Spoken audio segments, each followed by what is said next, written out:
Shalom shalom, amahoro y'Imana bane namwe. Iyi ni Muhoza TV nk'ibisanzwe, muhawe ikaze mu kanya ko kumva. Shalom shalom shalom, Yesu nashimwe cyane.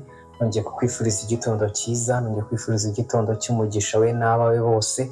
Reka uyu munsi Imana igusetse cyangwa se ikunezeze, ibibazo bihari mu muryango wawe cyangwa ufite ku giti cyawe, Mwami Imana bigenderera bisubize mu izina rya Yesu.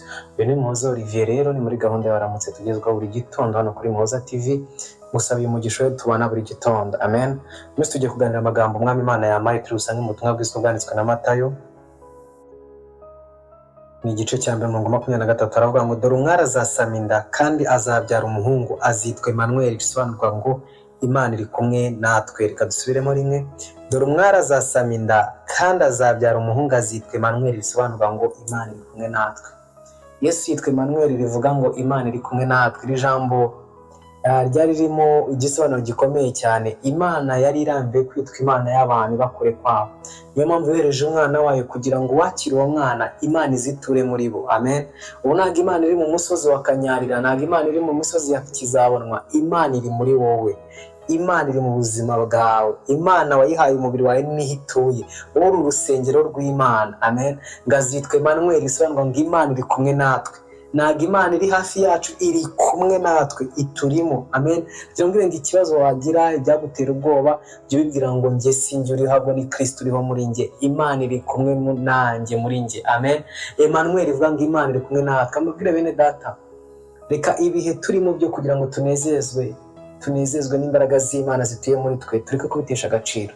Mu gihe cyashize cyase mu mateka ya kera tubona ko abami bajyaga bahabwa umwuka wera kugira bakore ibitangaza, kugira Imana ibaha ubwenge butandukanye, bakarambikaho ibiganza cyangwa se bagasukwaho amavuta n'abakozi b'Imana, cyane cyane babaga ari abahanuzi cyangwa se abo twakita nk'abamenya, amen. Tuzi urugero rwa Dawidi asukwaho amavuta na Samweli, yarangiza ngo umwuka w'Imana ukahita kuri Dawidi. Ariko muri ino minsi yacu twebwe ndagira ngo mbwire ngo umuntu wese wakiriye Kristo, Imana itizigatura muri we. Nuvuga ngo ufite imbaraga wakiriye Kristo nk'iza Salomo, ufite imbaraga wakiriye Kristo nk'iza Dawidi, kandi utaruvuga ngo uri umwami uyoboye igihugu runaka. Twahawe ability yuko uwakiriye Kristo wese Imana imusukaho umwuka wayo ndetse ikazigatura muri we. Ndambwira bene data, ibintu turimo, ibihe turimo ni ibihe tutagifata ngo twirukane inuma y'inuma zinungura cyangwa se gushaka amahene ngo dutambe. Ni igihe dufite ubushobozi bwo kuganira n'Imana imbona nkubone, Imana ikakuganiriza kuko ikakubwira kuko iri muri wowe, amen. Ariko tureke kubifata nk'ibisanzwe, tureke kubitakaza agaciro. Ndambwira ngo ibi bintu turimo, bino bihe turimo, abagabo nk'aba Salomo Imana yabiberetse kera cyane. Salomo yabaye imbere ya Yesu imyaka igera mu 1010. Ariko umva ubuhanuzi yahanuye, umbwire nawe, umbwire aya magambo niba uyazi kuri Kristo, umva ukuntu umwuka w'Imana yavugiye muri Salomo biteye ubwoba, ukumva ni Kristo neza wari uri kuvuga. Reka dusome wumve. Imigani 8:22. Uwiteka mu itangiro ry'imirimo ye yarangabiye, ataragira icyo arema, uhereye kera kose narimitswe. Uhereye mbere na mbere isi itararemwa, ikuzimu hatarabaho naragaragajwe. Amasoko adudubiza amazi menshi ataraboneka. Imisozi miremire itarahagarikwa, iyindi itarabaho naragaragajwe. 27. Igihe yaringanije amajuru nari imari, igihe yashingaga urugabano rw'ikuzimu, amen. 28. Wumve. Mu gihe yakomereje ijuru no mu gihe n'amasoko y'ikuzimu yahawe imbaraga, igihe yahaye inyanja urubi rwayo kugira ngo amazi atarenga itegeko ryayo, kandi mu gihe yagaragaje imfatiro z'isi. Umva 31. Umva ukuntu umwuka w'Imana ari kuvugira muri Salomo ahanura ibya Kristo wajyaga kuza mu myaka 1010 yari imbere ye.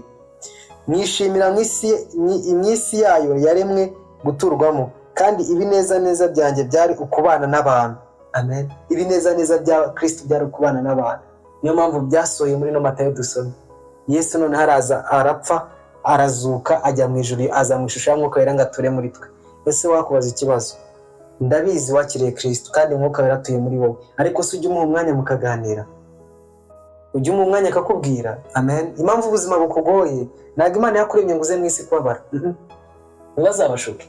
Ntabwo Imana yafashe umwana w'umuntu ngo imwohereze mu isi ngaje kubabariramo, oya. Imana ijya kuko turi ibyaremwe by'Imana. Imana ijya kuturema, yaturemye ngo kugira ngo tuyishime, tuyihimbaze, ariko natwe duhereze ibyo dukeneye, amen. Kuko ntabwo wabyara umwana, ni bibi kuba waba umubyeyi ukaramuka ubyaye umwana utazafasha, umwana akaba ari we umwaka 3 ajya kwihigira ubuzima. No kuvuga Imana yarakuremye kugira ikunezeze, ariko nari muzigera winjira mu munezero Imana yakuremeye nutemera Imana igutuyemo. Mwuka wera ugutuye, mwuka ijambo Emmanuel rivuga ngo God is with us, cyase Imana iri kumwe natwe kugira ngo ikorere muri wowe, kugira ngo igendere muri wowe. Nutabyemera uzaba mu buzima bugoye.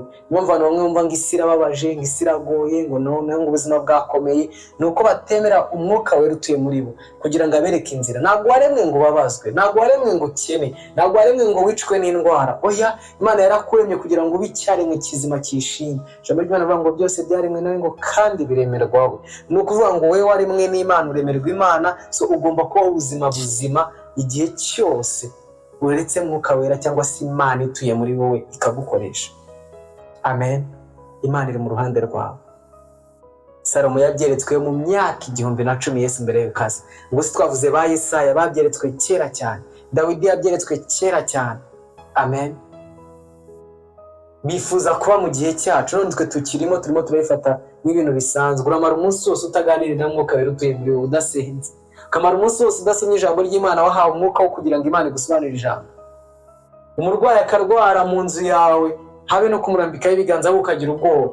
Ijambo rivuga ngo abanyizera bose nzabaha ubutware bwo kugira gute bwo kurambika ibiganza ku barwayi bakire. Ntago ari abahanuzi, ntago ari abavuga butumwa bakomeye. Unyizera, si wizera Kristo.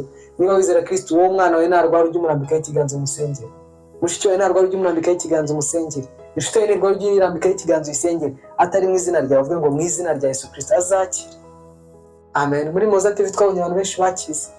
Hari uwakize kanseri, hari urwaye impyiko zarakize, hari abarwaye imitsi baragiye kwa muganga baragukoresheje imiti bikanga, ariko barakize kuko twizera mu Mana ikora. Iyo Mana nawe niyo wizera. Amen. Imana iguhe umugisha cyane. Imana iri kukubwira ngo ituye muri wowe, wigira ubwoba, nta cyayihangara. Hari uwahangara Imana, ituye muri wowe. Imana iguhe umugisha, ukomeze ugubwe neza. Kadusenge.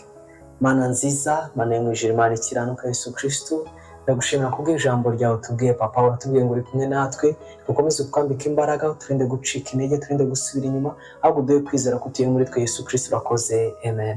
Imana iguhe umugisha, ndakwifuriza kugubwa neza. Niba utarakora subscribe uyikore kugira ngo tujye duhora tubana buri gitondo. Imana ikomeze guha umugisha, nawe ejo mu gitondo. Shalom, shalom, ndagukunda. Amen.